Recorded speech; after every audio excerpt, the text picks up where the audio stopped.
And hate to break up the happy conversations. Thank you all for coming along again. Great to see you all. It's actually a rather lovely evening, isn't it? It's been a great couple of days. So welcome to our second talk of the season, our 20th season. And again, we'll be live streaming. So welcome to those people watching on YouTube as well. I'm delighted to introduce our speaker this evening, Allan Templeton. I've discovered that Allan is here because his friend Frank suggested he would make a good speaker. And I've discovered that they know each other because they were both at Aberdeen Grammar School together and in the 17th something or other scout troop. So, but there's an age difference, and you can work out for yourselves which way that goes. But really, so thank you. So thank you, Frank, for teeing up tonight's talk. Allan was a medic, and I think we've put that out in the publicity, was a professor of women's health for a long while. But he now shares his time between Edinburgh and Gairloch. And I'm sure a lot of us here have been to the Gairloch Museum, which is an absolutely wonderful place. I think it was Museum of the Year 2 or 3 years ago. And Allan is actively involved in that. So if you haven't been, absolutely recommend going. But I think tonight's talk is going to be about the wildlife, and particularly the bird life around Gairloch and the Galapagos. And I didn't know that they were twin. And I don't think they are. But I think we're in for a fascinating evening. I'm seeing some of the photos, and Allan is an excellent photographer. And I think we're going to be in for some real treats in terms of the visuals that go along with the explanations. So without further ado, perhaps Allan will come up and commence the evening. Thank you very much.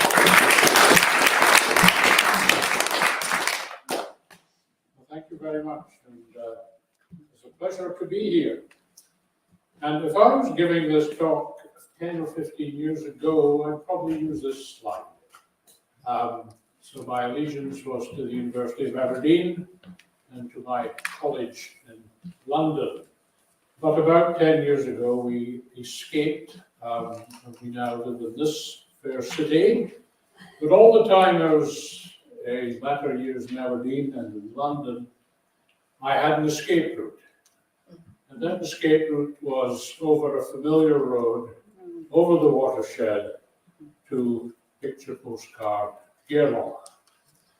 So we live on the south side of the loch facing north.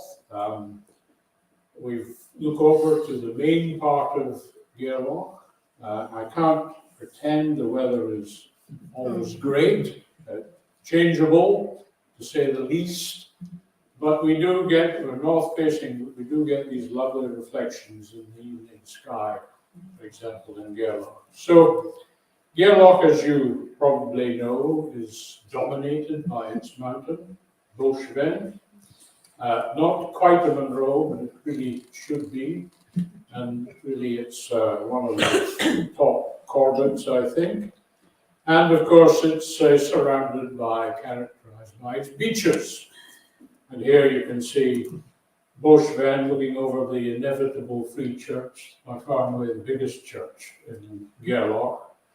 And over on the other side, over the Golf Club beach, we're looking up to the horns of Allan. So all the way around beaches.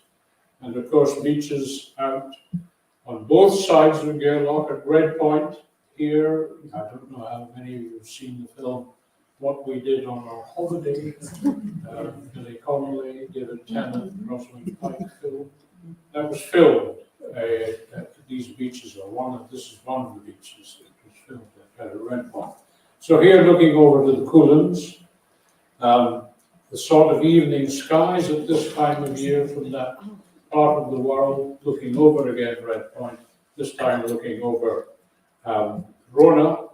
You can see the skies that we get used to over there. Lochs are a major feature of our part of the country, West Ross. This is Loch Marie, of course, looking down the other way, so looking up to the watershed from the north side of Loch Marie. Many of the lochs are big enough to need a boat to get around. This is the Fion Loch, which is just above Loch Marie, and you can see the mountains in the background, the Loch Marie Mountains that separate it from Loch Marie. And right in the distance, you can see Benny creeping up through there. Some of the lochs you can get to by bike, and you can tell immediately which bike is mine. With the, I don't know if this is working. There it is. It's not showing there. Yeah, yeah, there it is. Pointing out the battery, of course. So some lochs you get to, and others you just have to hoof it. Oh. This is the ferry lochs, and again looking over to Lochven and to the Torridans. And all of them good fishing lochs, of course. And then this one, the loch that the Badicrow Jim says he gets its water, Loch Badna Alish. And it's the one just beyond Badicrow. The geology of Gairloch is quite interesting. This part of Wester Ross is probably unique. On the, just to the west side of the Moyne Thrust, so the rocks are exposed, the big rocks are exposed. So on the lower layer here, you see the Lewisian gneiss, 3 billion years old. Just above that, the layer, if I can get this layer here, is the Loch Marie group amphibolite, 2 billion years old. And then, of course, at the top, the Torridonian sandstone, 1 billion years old. So, pretty old rock at one stage. Of course, the Lewisian gneiss was thought to be, it is among the oldest rocks in the world, but at one stage, but there are, of course, now known to be older ones. And of course, the other rocks we see are quartzite, about 500 million years old, quartzite much younger, and of course characterized with snow-topped Benny. This is looking from Loch Cullen up to Benny. Mild climate, and in Rio Gardens, as you well know, and if you can keep your rhododendrons out of the wind, you can grow them. Even amateurs like me can grow them. So a good climate for that. Far too many deer. They're thankfully fenced out of most of Gairloch now around the loch. Mostly fenced out, but still far too many. And the lessons of Mar Lodge and Glenfeshie have still to be learned over on the west. But there will be in due course, I'm sure. This, of course, is our other creature over there. This one's stalking a vole at 9 o'clock in the morning in the grass in front of my house. And this one, a kit, barely able to climb the tree, that almost certainly was one of the family that occupied the roof space in our house 2 years ago. The holes are now blocked out. And of course, lovable creatures, apparently, but of course they take birds, young birds, they take birds' nests, and you just need to see the teeth and claws to realize just what fierce individuals they are. They'll even eat one of these. And then in the loch, in the summer, increasingly we are seeing dolphins. They've always been there, but we're seeing many more in the loch, and it's not unusual to see the whole pond come right into the loch these days. And the mothers and the babies in the pond. And the last 2 Augusts, we've been treated in our house as we've had our summer gathering, family gathering, to dolphins just jumping in the loch just outside the end of the loch. The fruits de mer, they're of course chasing the mackerel. The mackerel season's getting shorter and shorter and shorter. The mackerel are getting fewer and fewer. And I think maybe that's something to do why they're coming into the loch more and more. I'm not sure. But we see it. But of course, the mackerel, from my point of view, they are smoked, but they're also used for the pots, the creels. And this was just happened to be the two lobsters and two male crabs there from one creel a couple of years ago. This was the prize creel. But lobsters doing pretty well still to this day. So I think they're in conservation. The usual suspects among the birds abound in our part of the land. You can see most of the things you would see in your garden in most places. And here you can see while the goldfinch chases the siskin away and Dad has a nibble at the nuts, the young woody pecker here, patiently waiting his turn to get his go at the nuts. And then we have a heronry very near on Shield Egg Island, which is just not the other Shield Egg, but our Shield Egg island just at the end of the loch. There's a heronry, usually 6 to 10 nests in the heronry.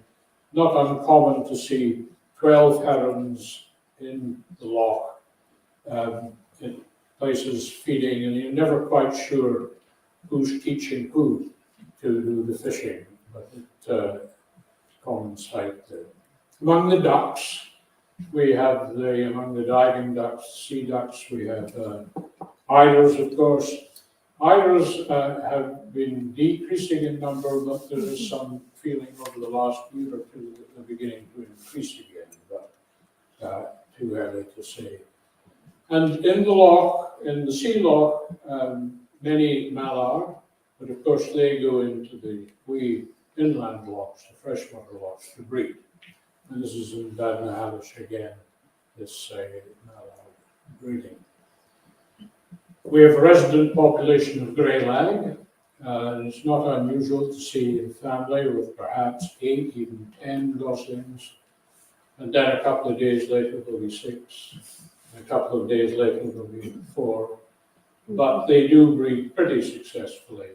And we usually see in our little bit, even just 3 or 4 families around goslings each summer. And of course, the divers, the great northern diver won't be breeding in Gairloch, will be arriving this time of year, a few weeks ago, sometimes arriving in breeding plumage, more often arriving in their winter, more drab outfit, and they'll be in the loch all winter around with the other divers. A good show of the great northern divers. And then, of course, the red throats and the black throats. The red throats on the smaller lochs, they fish going out to the sea, and the black throats both nest and fish in the bigger lochs. So Loch Marie and this particular family were on the Fion Loch, the loch I showed earlier on. And so these are the black throats. They are predated from time to time in Loch Marie particularly, and it's thought by sea eagles. And one of the sea eagles' nests has actually been removed from Loch Marie for that possible reason, it is said. So there we are, these are the, and then of course the waders flying around the beaches this time of year. Good variety of waders, very commonly sanderling. You see lots of sanderling in the first.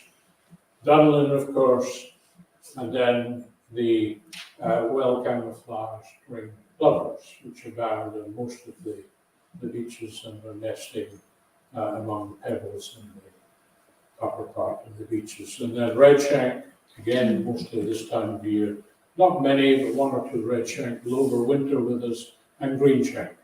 The greenshank going up to the hills, of course, to breed, coming back into the loch and wintering with us. And the call of the greenshank, you know, the tweet, tweet, tweet, is one of the lovely things in winter. You know, the cold, crisp morning to hear it on the beach. And then these arrive in May, if conditions are good, if the sea is full of fish and the weather's good, they'll set about their business here, just as the sea pink is coming into bloom, and this will be the result just as the sea pink is beginning to fade in good seasons. This season wasn't a good season, and the island just by our house had no breeding this year. Last year there was, the year before there was, but none this year. So it varies quite a bit breeding in our part, in other parts of the loch, and in Loch Ewe particularly. These are, of course, common terms, and in Loch Ewe they have a colony of Arctic terms. So breeding. And then of the auks, we get most of the auks. We get Rizabil, we get guillemots. Here's a bridle, the guillemot showing. You can see the little flash on the bridle guillemot. They're not breeding in the loch, probably most of them breeding on the shants, just across the entrance. But the guillemots, and here, guillemot again, they, of course, are superb swimmers.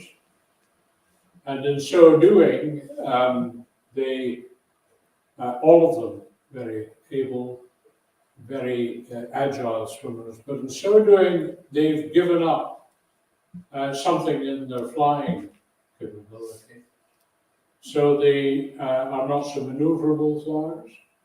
They fly short distances. They tend to, by and large, their technique is to sit on the water, the auks, and wait for the fish to come to them, rather than to go out and find the fish. And they save the flying, of course, for flying up to the cliffs and the rabbit holes to breed in the island, as I say, mostly in the shants. So that's the auks. And then on Longa Island, which is the big island at the entrance to Gairloch, we have cormorants and shags. Shags nesting on the cliff, and the cormorants on the grassy slopes above the cliffs. That was until this year. 2 years ago, two pairs of cormorants moved to the other side of the island and started nesting, it's unusual, on the cliffs where the shags would normally be nesting, on the other side. And this year, the whole colony, 15, 20 pairs, moved to the other side of Longa. Why? Conjecture, people said mink, possibly sea eagles. We find it easier to get them when they're on the open grass than on the cliffs. But perhaps more prosaically, last year I saw cattle getting in among cattle grazing, getting in among the cormorant nest. And I rather suspect that has something to do with it. But there they are breeding there. What a noise. What a noise if you're ever near a cormorant colony in the breeding season. The shags, meantime, say thank you very much. This is all ours now. And they're doing very well. And the shags, of course, powerful flyers, fly really quite long distances, quite maneuverable. And what they do, of course, is for fishing, they use not their wings, but their feet, the webbed feet. And the big webbed feet are like propellers. They're driving them through the water. And the webbed feet and the sleek bodies with the wings well tucked in, so you see them sort of torpedo through the water. And that's their fishing technique, more or less. And then the gannets, of course, less around than usual this year, again. But the gannets have a different technique altogether. They, from a standing start, so to speak, sitting start, will spiral up until they're about maybe 100 feet or so, and then drop, bump, and hit the water at about 60 miles an hour and get down 10, 15 feet into the water. So that's their technique. The blackbacks rule, I would say, they rule. They're successful breeders and longer. They breed throughout most of the season, and usually one chick, sometimes two, mostly one. And they, of course, lord it over all the other gulls, most other birds, and even this bird will stay clear of the blackbacks and the boxy, of course. At home on the water, at home in the air, when they're not fighting among themselves, they're chasing the gannets to get them to disgorge, kleptoparasites, as they're called, to get them to disgorge their food. But spare a thought for the boxies, because they're almost wiped out with the bird flu in Shetland and Orkney, and certainly the numbers we're seeing are much, much reduced compared to previous seasons when they were breeding quite happily on longer. So they've been, like the gannets, they've been particularly badly hit on the west side, particularly throughout. And it may be that with the gannets, they're so close together where they nest. And of course, the boxies are scavengers and dead birds and so on. Maybe that's the reason for the spread among them. When you're driving to Gairloch, you'll see this bird inevitably.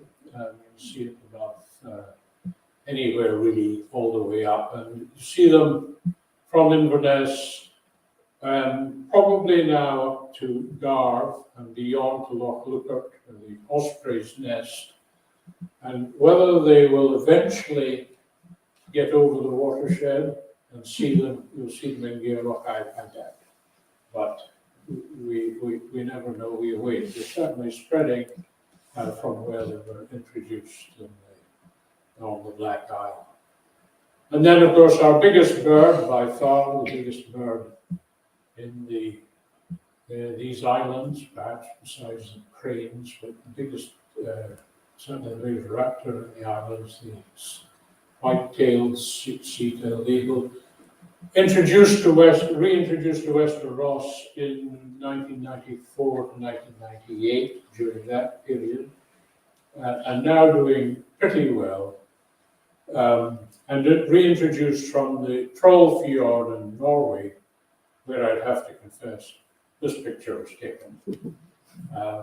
So the Troll Fjord, where they abound, are most of our birds are Norwegian. And Gairloch Museum was mentioned, so just a little plug while we're passing for Gairloch Museum. Please do come and visit. It's an old nuclear bunker built in the 1950s, once the ugliest building in Gairloch. Lots of cultural heritage in Gairloch.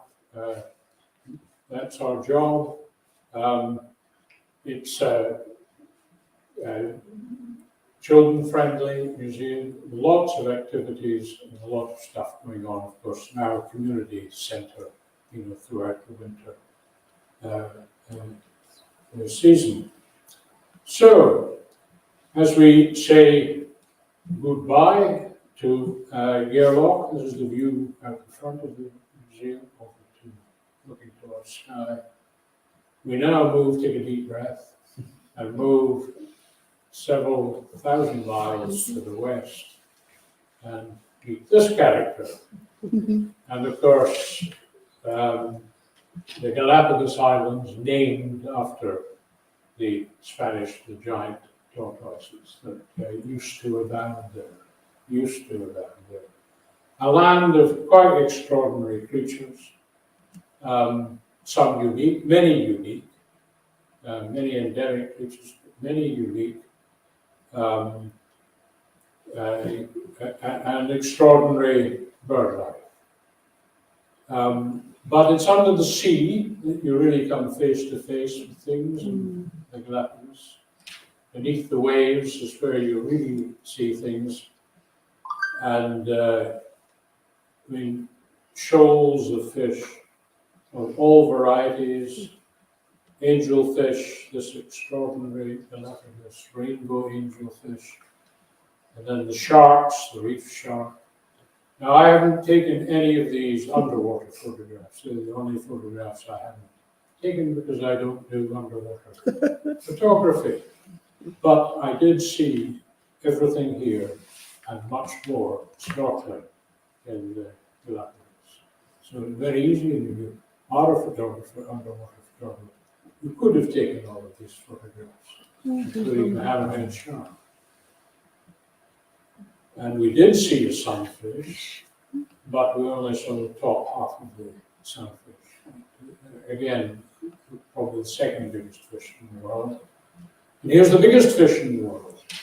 We didn't see a whalefish, but the whalefish are worth mentioning for a couple of reasons. The whalefish in the Galapagos, usually whalefish are single fish, they're usually alone. Around the world at various places, they will gather together in great shoals. In the Galapagos, it's been found that the shoals are characterized by being only female whalefish. And indeed, many of them are known to be pregnant. And it's thought that the characteristics of the Galapagos is such that it may be, it's one of, or it may be the only place in the world that the whalefish come to breed. They breed at great depths. But as no one has ever seen a whalefish give birth, this is also far conjecture. But this was thought, I don't know if any of you saw Blue Planet several years ago, and they talked about the whalefish. And indeed, the guy we had on the tour, Jonathan Green, was the chap who did the Blue Planet, the advice on the whalefish to David Allan. So, where are the Galapagos? Well, they are on the equator. They're on the 90th longitude. So they're about a quarter of the way around the world from us, as you can see. They are a group of islands, about 18 islands, and there are another 100 islets, small islands, rocks. 18 main islands. Population now has grown considerably. The population of the Galapagos is about 33,000. There are three big towns, or three main towns. The Puerto Vieja, which is the smallest one. It's at the bottom of Isabella there. It's 2,000 people. The biggest one, Puerto Vieja, is about, I think, 13,000 people. And Santa Cruz Island is where the Darwin Center is, where much of the conservation work and all the research works is all centered in that part. And then, actually, the capital city, and you'll notice they're all ports, is Bequeira Marina on Island San Cristobal. You see that they're all ports. The only way of getting to the Galapagos in times of yore until the 1930s, when the first airport was built in Baltra, and then another airport in Cristobal. So how do you fly in? You fly from Ecuador, you fly from Quito. We flew back actually to Guayaquil, and it is probably as big a city as Quito now. It's the modern city. It's industry, education, so on, whereas Quito, the second highest capital in the world, of course, at 9,000 feet or so, is the old city. And it is an extraordinary city and a place that is a lecture in itself, Quito. But we have no time for that. So, back to the Galapagos. What makes them unique? Well, there are a number of features. The first is that, like many Pacific islands, they're volcanic. They're volcanic and they sit on the Nazca Plate as the Nazca Plate moves east. And the Nazca Plate, as it moves east, moves over a mantle plume coming through the Earth's crust that is throwing up these volcanoes. And so the islands are, in fact, all volcanoes, and 9 of them, these volcanoes, are still active. Something like 25 eruptions in the last 50 years or so. And since Darwin's time, the 1840s, something like 100 eruptions. So so the oldest islands are over on the east side, San Cristobal. San Cristobal would be about 3.5 million years old. Santa Cruz, about 1.5, 2 million years old. Isabella, where the most active volcanoes are, and this one, Sierra Negra, this is not working. Yeah, Sierra Negra actually erupted in 2018, just a month after we were there. Yeah. And the guys, of course, were all saying we're all waiting. We want to be near an eruption and so on. They wanted to, yeah. And more recently, Fernandina, the youngest island, it's only 50,000 years old. 50,000 years old, and it erupted more recently. Isabella is about, I think it's about 0.6 of a million years old. So they are progressing there, but there's nothing more than 5 million years to be seen. It's thought, of course, that there are Galapagos under the ocean and subducting under the South American plate, disappearing away. And that's important because of the evolution of some of the creatures we'll talk about. So that's there are other things that make the Galapagos unique. There's the mantle plume has thrown up this platform, which is about 3 kilometers deep. And on top of it, the island sits, so it's 3 kilometers above the sort of ocean depth on either side. And so there is this sort of island, if you like, but under the ocean, something like, it varies enormously in depth, 300 to 900 meters depth. And then the other thing, probably the most important thing that makes the Galapagos unique, the Humboldt term's been known about for years, the buccaneers, the pirates sailing up the south coast of America were taken up by the current, which of course is also taking cold water up from the Antarctic. And so it's bringing cold water up to the equator. And so the waters around the Galapagos are cooler, they're temperate. And I can tell you, if you're snorkeling and you come into a cold patch, really know. So it's noticeably cool. And that, of course, helps the growth of the algae, and the food chain carries on for that reason. But more recently, and perhaps as relevant, this current, the Cromwell current, there we are, Cromwell current. It wells up from the bottom of the Pacific.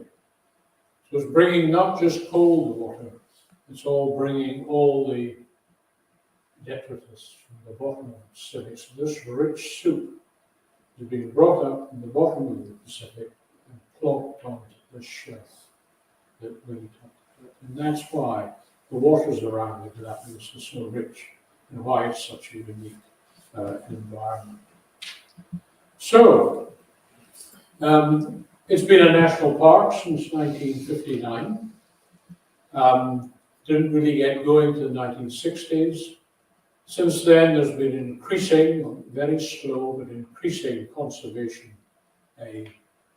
attempts, UNESCO recognizing it, the national park developing, and then a marine reserve being recognized. And really only in this millennium has been a properly protected marine reserve around the Galapagos Islands and beyond. The landscape is quite extraordinary. This is the Sierra Negra volcano. Higher up, it's about 5,000 feet, 4,500, 5,000 feet. Cloud, moisture, lots of growth. Further down, depends which side of the volcano you're on, where the moisture is coming, but can be quite arid. And then further down, you may have thought this was sea, but this is lava. This is a sea of lava. And that's, fairly recent, maybe 1,000, maybe a few hundred years old, that sort of thing. And in the sea of lava, of course, eventually things will begin to grow, but not for some considerable time on the young western islands. On the more eastern islands, of course, where it's time for a bit of soil to be gathered, a bit of humus and soil. And there's growth, there's agriculture, there's trees, and the prickly pear cactus will grow up to 20, 25 feet. So quite different landscapes on the different islands. All of them shaped by the sea considerably, and the effect of the sea you just can't really get away from in the Galapagos. Here you can see where the sea's eroded the island. You can see 3 layers of lava, and the color of the lava indicating the kinds of volcanic explosion, the different kinds of eruptions that have occurred over the millennia. And the sea again burrowing in, causing these huge dramatic caves, some of them going all the way through in some islands, and blowholes, coming out in blowholes, maybe 100 meters, 200 meters inland. And then others in these brackish inland lakes and ponds. And you can see here, this is Sierra Negra again, volcano, the lava, and then, of course, lower down, you can see around the pond of the moisture and the growth is beginning. So dramatic scenery. The tortoises, there used to be about 250,000 tortoises, and now about 20, 25,000 in the wild. Most of them decimated by man, by animals, mostly invasive species, cats, dogs, rats taking the young. And then, of course, man, the buccaneers, then the whalers, then the fur seal fishermen, putting the tortoises, they can live for about a year without food and water. So they bundled them into the holds of the ship and used them as fodder in the long journeys, basically. And that's where most of the Galapagos tortoises went. So they're now extinct in many of the islands, and that's what the breeding colony in Santa Cruz is all about, trying to reintroduce extinct or rather increase the numbers of the in certain islands. The differences that Darwin noticed among the islands is mainly caused by the shape of the shell. You get the extreme saddleback tortoises, but basically the shape of the shell, because they browse low down or they browse high up to reach higher vegetation on the more eastern islands. And each island had its own species, of course, of tortoise. And in fact, in Isabella, there are at least 2 species of tortoises now in Isabella. Some of them breeding up in the craters of these volcanoes. And then the extraordinary land iguana, probably rafted from Central or South America, very close to the iguana found in those parts, probably rafted about 5 million years ago, they think, to the Galapagos. And although a fearsome looking creature, quite benign, vegetarian, although not averse to the odd beetle. And this one, I think, is trying to work out how he might get his tongue around this particular beetle. And then evolved from the land iguana, the marine iguana, unique, the only swimming lizard in the world, and swimming down to eat the seagrass, the algae, mostly, at varying depths. And then coming up and lying in the sun to try and warm up. And if that's not working, they have to get together to try and warm up to get the enzyme that will digest the seagrass to get going in those tanks. And before the next feed. They, like so many of these creatures, just lay their eggs in holes, scrapes in the ground. These 2, I think, are still arguing about whose scrape it is, and then abandon them and just leave them to their own devices, like the turtles. And like everything, although they're quite fierce-looking creatures, 2 to 5 feet in size, quite fierce creatures, they're really quite benign and not troubled at all by humans. No, very few predators, perhaps one predator, and to be seen in most places. The color again will vary from island to island. This is characteristic of the eastern island, Isabella, and this is a characteristic of the western island. So there we are, the iguana. Even more numerous are the lava lizards everywhere in the Galapagos. The females in the breeding season looking like that, and this is a male for one of the eastern islands. So they vary again around the islands in color, shapes, height. And then the Sally Lightfoot crabs. We were in Madeira last year, and we were told the crabs were Sally Lightfoot crabs. They were a very dull brown. The Sally Lightfoot crabs in the Galapagos, as you can see, this magnificent red shape. So the Sally Lightfoot crabs everywhere. The sea lions everywhere. Mothers and pups lying on the beaches. Sometimes the whole family, dad lying on the beach there. Sometimes a bunch of youngsters, and the one you can see at the top looking out, wondering when mom's going to come back with a fish, I suspect. Some sea lions. So you'll see them all, not all in the same frame, but you'll see them all in most of the islands, most of these creatures. And then you see other things. You see this bird, unique to the Galapagos, the wingless cormorant. So this is a cormorant, lost the use of its wings for flying, doesn't use them for fishing. You remember cormorants use their feet and shimmy through the water.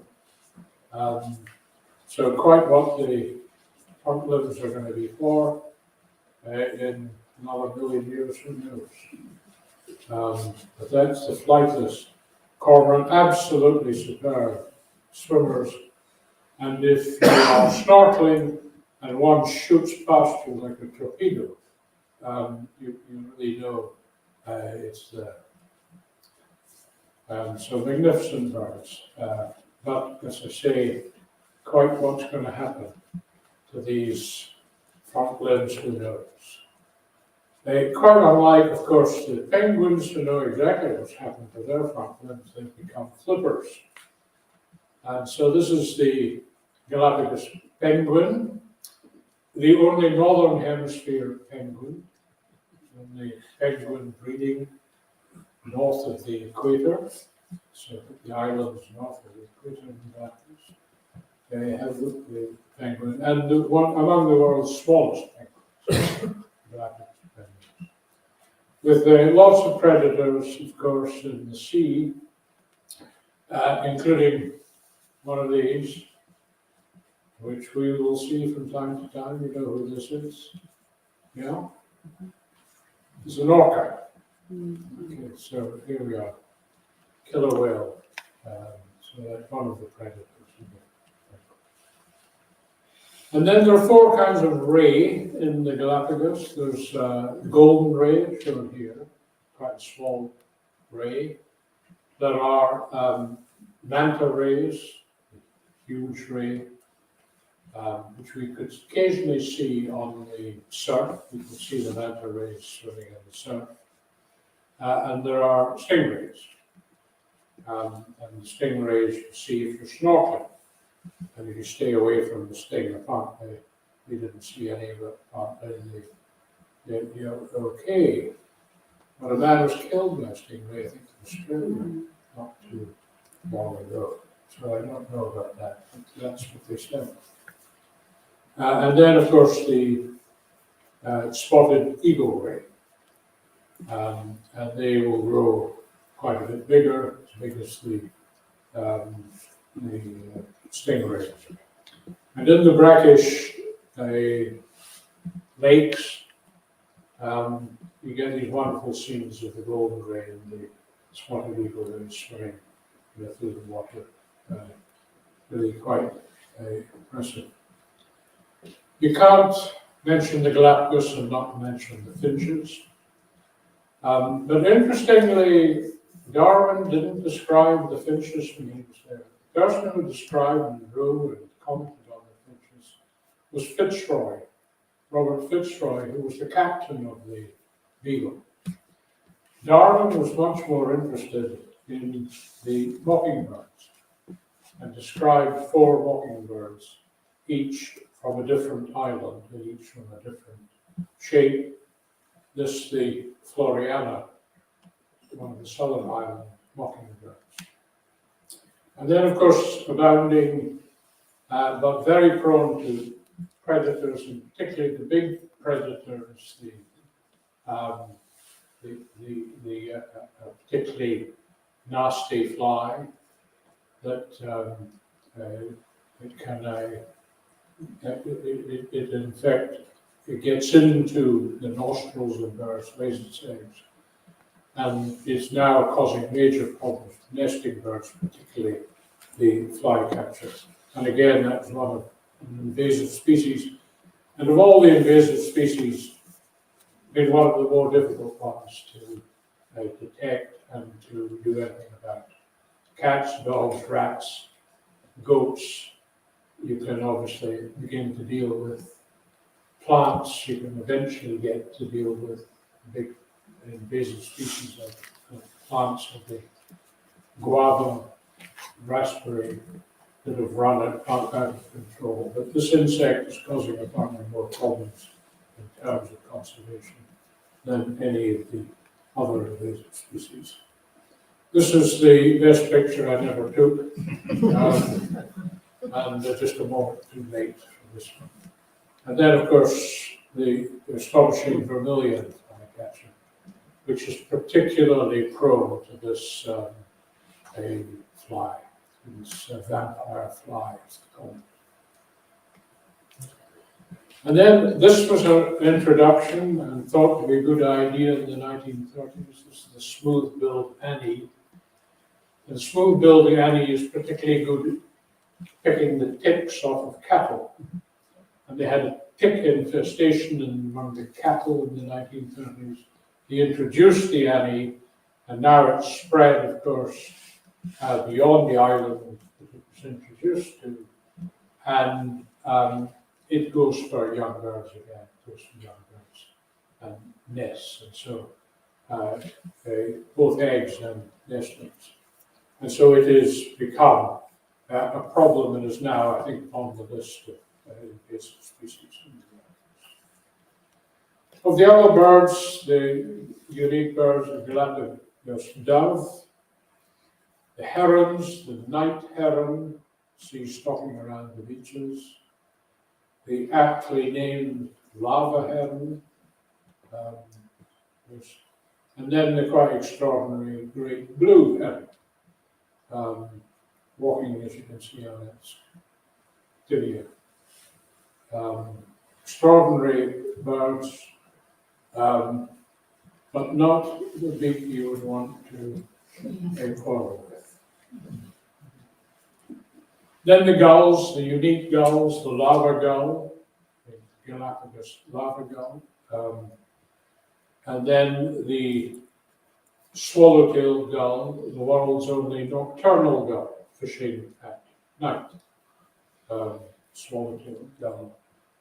And well, this picture's taken during the day, and you can't quite see the swallowtail so much there. It's fanning as it floats in the currents. This is the swallowtail.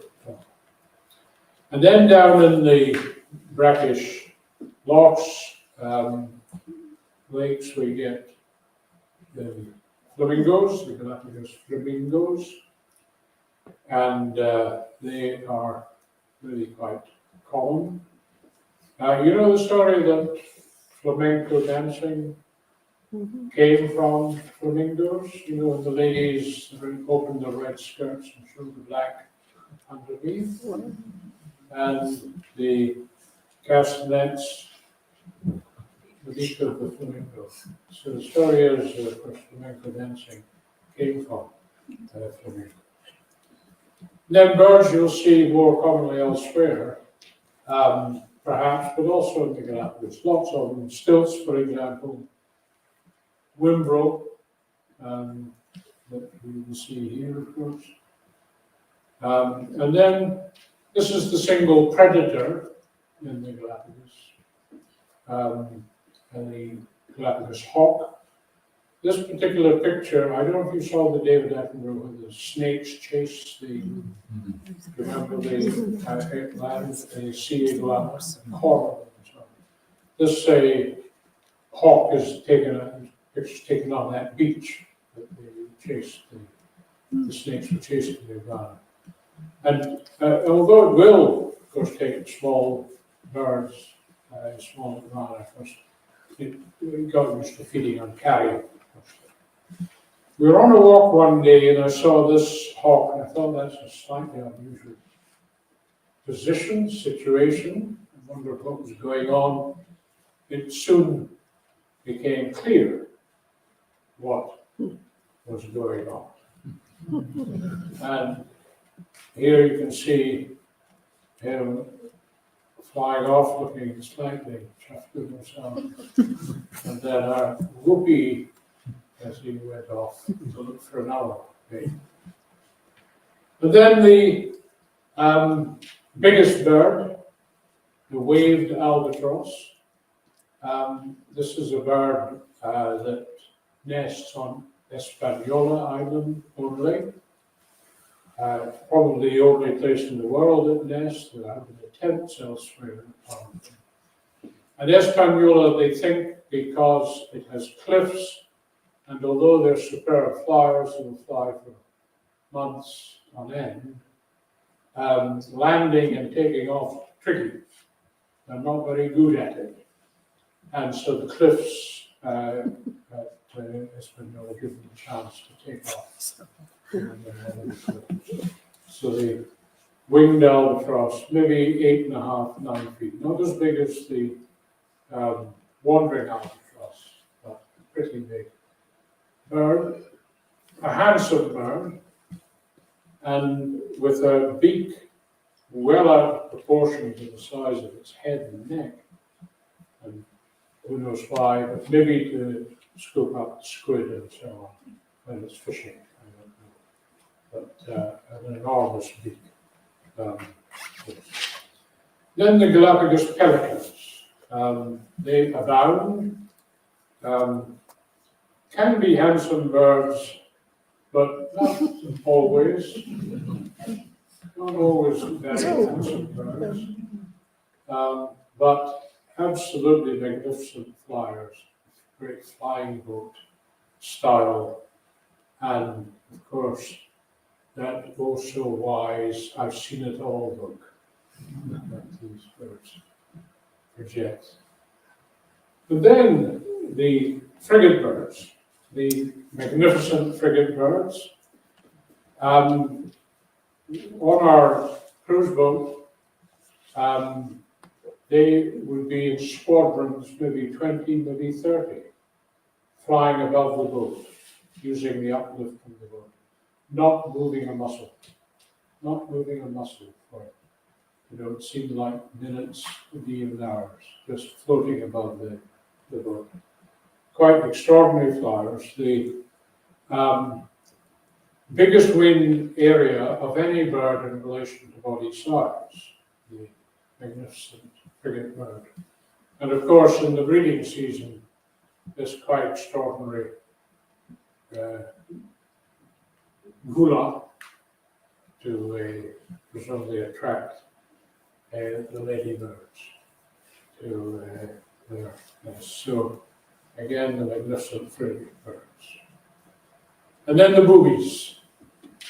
There are 3 kinds of booby in the Galapagos. The Nazca booby, and here the pair of Nazca boobies looking as if butter wouldn't melt in his mouth, but a terrible secret, which is that they lay 2 eggs, and if both chicks hatch, apparently with the permission of the parents, the older chick will peck, bully, kill, and eat the younger chick. This seems to be the way of things with the Nazca booby. Then, of course, it might be called the blue-beaked, it's called the red-footed booby, in the more northern isles mostly. And then, if you're in any doubt that boobies are gannets, you just have to see them fish. They don't come from so high as our gannets, it's the Atlantic gannets. They don't come vertically, they come in from the side, but the same fishing technique basically. Because they don't have to go nearly as far to get to the fish, because the fish are there swarming in the Galapagos. And then, of course, the star of the show, the blue-footed booby, padding around without seemingly a care in the world, no enemies, it seems, quite content to be photographed, showing off his feet, admiring each other's feet, laying an egg from time to time, just a scrape in the ground. Sometimes 2 eggs, but just there and stuff, without hardly a care in the world. Boobies, of course, from the French for clown. Sorry, for the Spanish for clown. On our small cruise boat in the dining area, there was a big picture. This picture. Beneath it, it said, "When did you last see something for the first time?" And for me, that just summed up the whole Galapagos. So, farewell to the Galapagos. If I were to go again, I would learn how to take pictures under the water. So the only thing, of course, that I have is this picture painted by Gillian of what she saw under the water when she was snorkeling. There we are. Thank you very much. Thank you.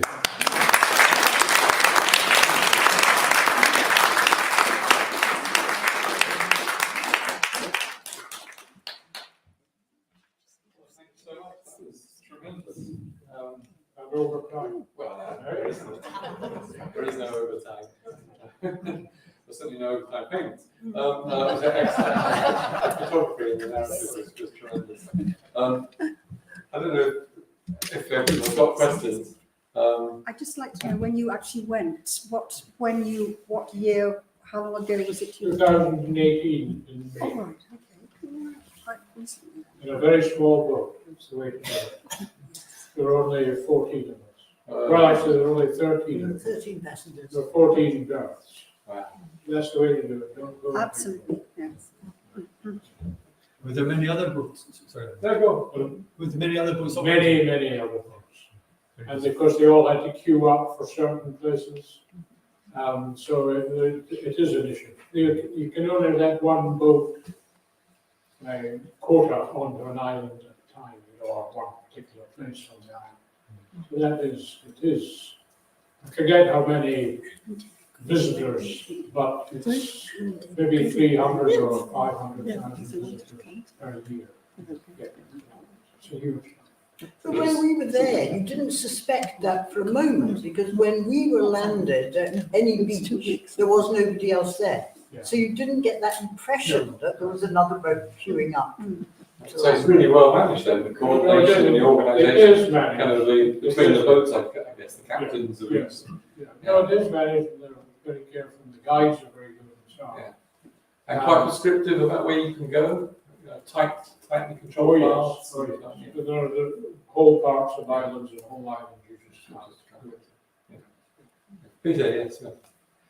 To what extent is it a closed environment for the birds? I mean, do Galapagos birds migrate? And if so, where to and when? Yeah. Can I just repeat the questions? Because I think sometimes, particularly for viewers, they can't hear them if they're watching on YouTube. So it's about how much migration there is amongst the bird colonies there. Are they? They're coming back, the seabirds are coming back to the Galapagos to breed. So they're spending a lot of their time in the ocean. So we were there at the time of the year when the boobies were back. The albatross had just come back.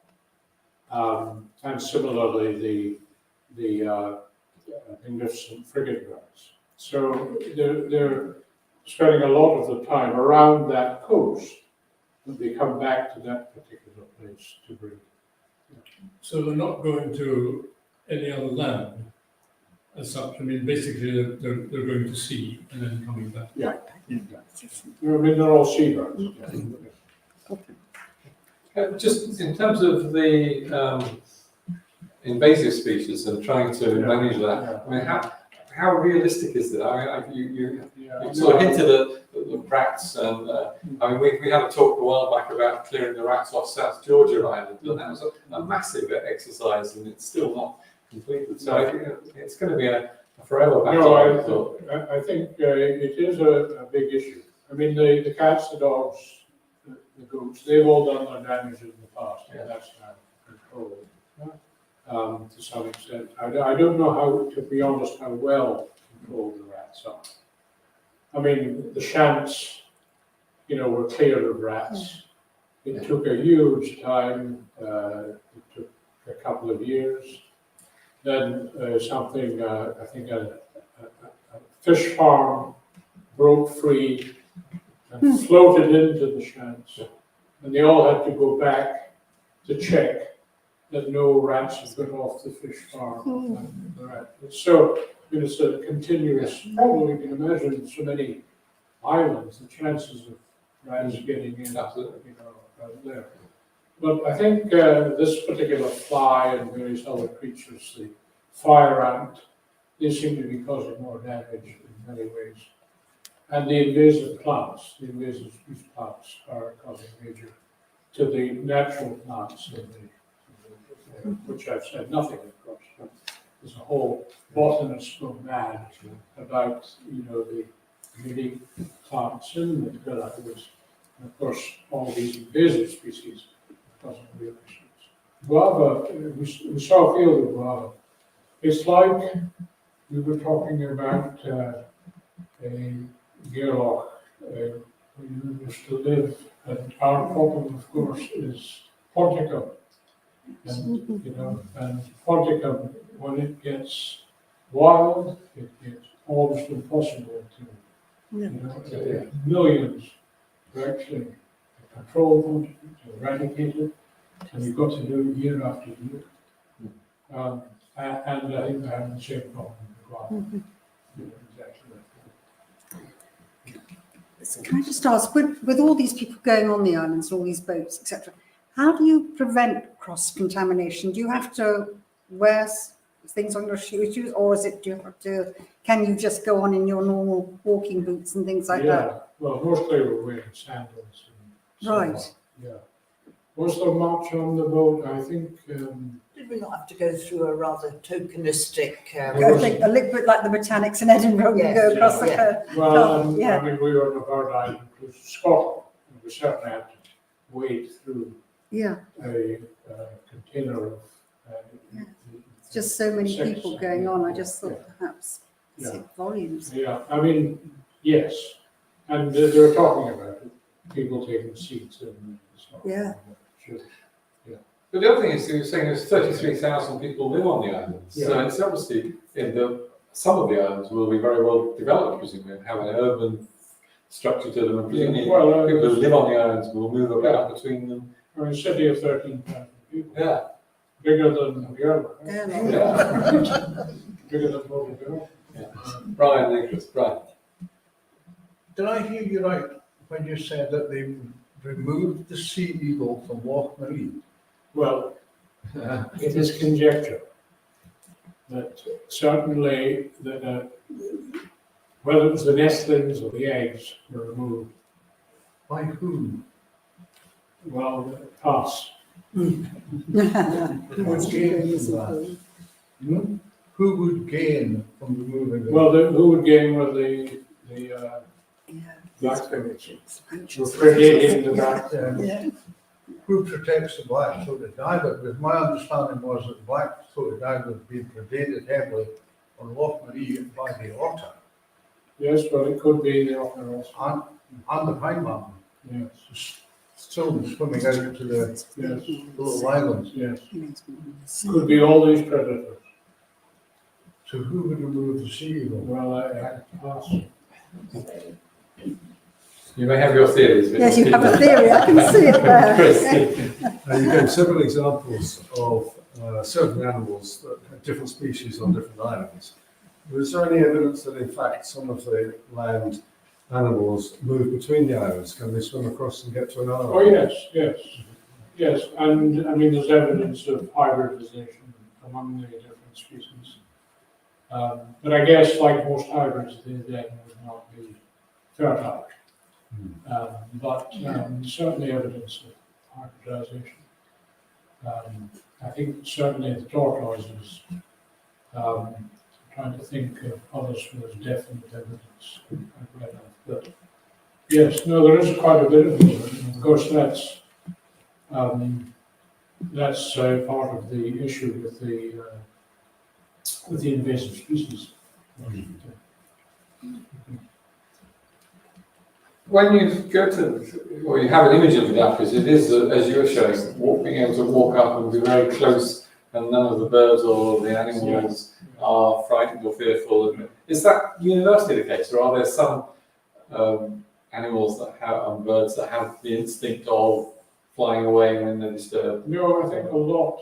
So, Yeah, because there's no natural predators. I mean, the hawk, yes, but other than that, yeah, no predators. and certainly don't see us as And humans. well, the first time man got there was the 17th century. Yeah. There's pretty good evidence that there was no Native Americans there before the 17th century. You thought, I think the tortoises might have learned to run a bit faster, didn't you? Yeah.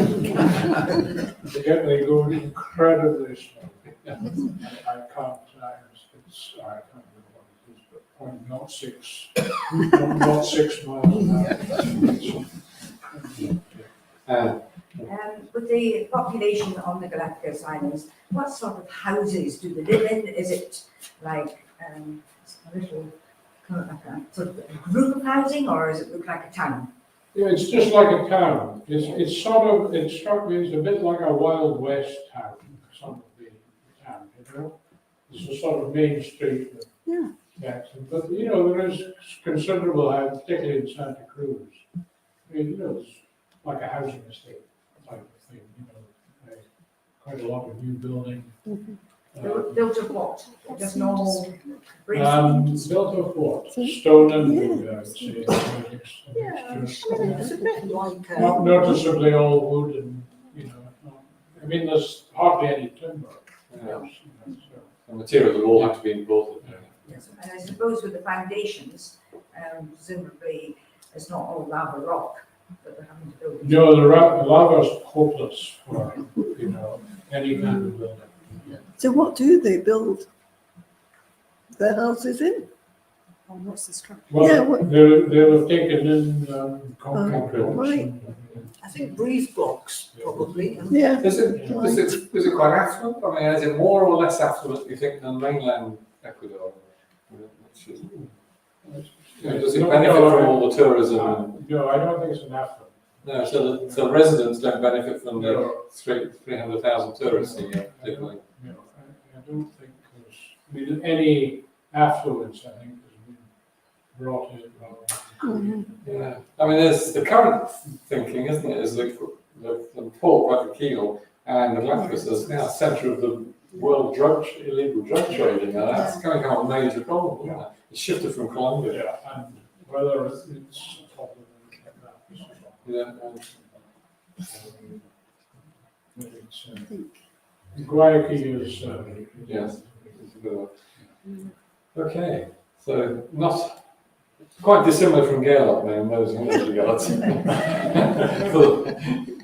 Any further questions? Yeah. Some of your photographs are stunning Yeah. of Gairloch.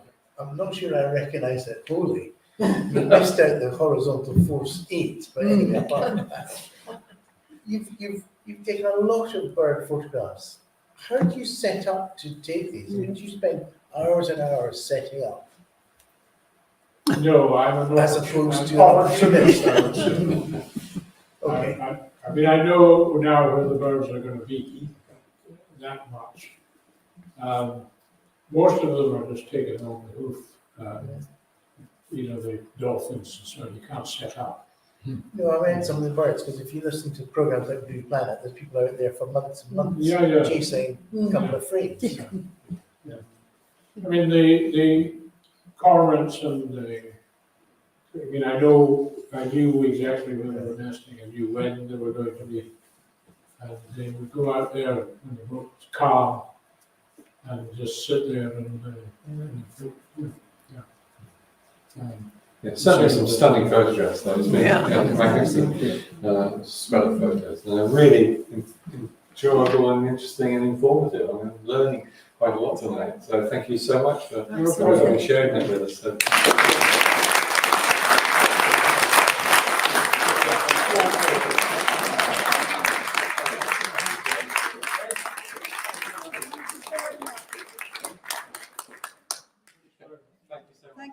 before we back up, we'll go back again in a fortnight and sport that time to hear Peter talk about the Battle of Killiecrankie or the build up to it. So you may think you know about Killiecrankie, but I think we'll have more to learn when in a couple of weeks. So hopefully see you here in a couple of weeks.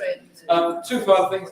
For those of you who were at our first talk a couple of weeks ago, thank you so much. We raised almost £600 for charity in Ukraine. It was a fantastic evening.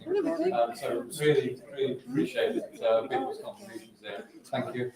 And finally, if you have brought cups and glasses in with you, it'd be really helpful if you could take them out and pop them on the trolley. Thank you. So thank you all very much. Hope to see you in a fortnight's time.